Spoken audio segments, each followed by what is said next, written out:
When those things happen and Christians are still here, they're not going to believe that's the Antichrist, and they're not going to believe that's the mark of the beast, and they're not going to believe any of this stuff because we're still here. Because if that's really what that was, he would have already pulled me out of here. That's the risk. That was part of the point of Revelation, was to bring on that conversation. And I had it with Tucker Carlson to begin with. And that is a real risk. So I ask Christians to go read Matthew 24. Go read 2 Thessalonians 2 for yourself. Read it slowly and read it a few times by yourself. Just read it. And word by word, and see what I am saying in these. And then you're going to hear preachers go, he was talking about 70 AD when this happened and that, and they try to twist this thing all the way back to Darby and Schofield and all that. But just read it for yourself.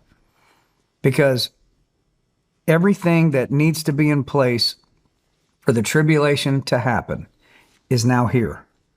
My dad's been preaching since the late 1970s. And he said, John, myself, other preachers, ministers that I knew, none of us could understand how a lot of the things in Daniel and Revelation and 2 Thessalonians 2 could even take place. Like it was like science fiction. He said, like, for instance, it says you can't buy or sell anywhere on the earth unless you bear the mark of the beast. He goes, well, how in the world, we're thinking, would you be able to monitor every single person on the face of the earth? That's impossible. That sounds funny to us now, right? Because of course you can monitor every single human being on the face of the earth. Of course you can. They're doing it right now. They just haven't weaponized it to that point yet. He said, this is my dad. He goes, we didn't have satellites all the way around the earth back then. I mean, you can get a cell signal in Uganda in the middle of nowhere now, right? I mean, you can talk to anybody anywhere. Mm-hmm. It talks about how the Antichrist can project his message onto the entire earth at the same time. He can basically communicate to the whole planet. I was like, well, how in the world? He said, we're all going, how in the, maybe he's telepathic. My dad said that. We all thought maybe the Antichrist is telepathic. Maybe he can like get in your head and put thoughts in your head and communicate that way. We just couldn't figure it out. He goes, now we've all got these. We talked earlier about the days of Noah, and that's the way it's going to be in the end. And we talked about in the days of Noah where fallen angels thrown down to the earth, polluted the human race, everybody except Noah and his family, God flooded the earth. And the point of the devil doing that was to try to derail the birth of Christ. That was the point.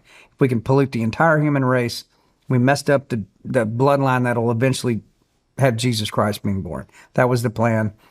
God saved Noah, they failed. Noah starts it over, here we go again. You go to the beginning of the New Testament, it shows the entire bloodline of Noah all the way through Jesus Christ, all the way through the end. Beginning of Matthew shows the whole thing. So the question is, if it's going to be like it was in the days of Noah and the devil tried to pollute the whole human race, how's he going to try to do it this time? What's he going to try to do to keep Jesus from coming back where he ultimately loses? What's he going to do? Is he going to try to pollute the human race again? Maybe. How would you do that? I don't know. Tech? Maybe. Again, nobody really knows. These are question marks, but you can read it for yourself and start to put things together. My whole goal is not to convince anybody of anything. My whole goal is to make you think for a minute, go read it for yourself, because if you're alive on this earth when this starts happening and you're a Christian, you need to be able to identify what it is you are seeing. You need to know that's what that is. So are you saying if you don't know what it is, you will step in the hole? Everybody line up and get your chip.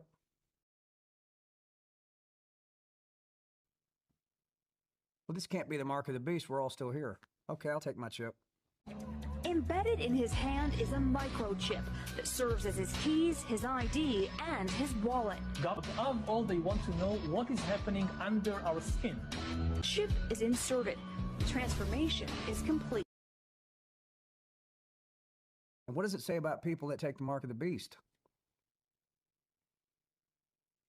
If you take anyone who takes the mark of the beast, their name is not written in the Lamb's book of life. That's the book. That's everybody that belongs to Jesus that's going to heaven is in the book, the Lamb's Book of Life. If you take that, you are not written in the Lamb's Book of Life. I'd say that's a pretty final move. So can you imagine if you didn't recognize that for what it was because you didn't have the discernment in you? And where does discernment come from?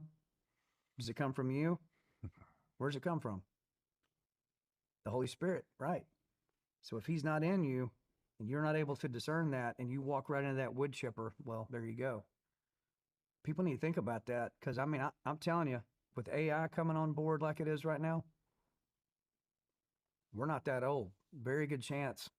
If we live out our years like we're supposed to, I think we see it. I think about it all the time. I think we're going to see it. And I think that's why you're seeing a revival happen amongst people. I think that's why on my little tiny scale, I get hit with particular songs which allow certain conversations to happen. I get to sit with guys like you and talk about it in front of millions of people, get them to think about it. That's my little role. Because I think it's upon us. I think it's coming.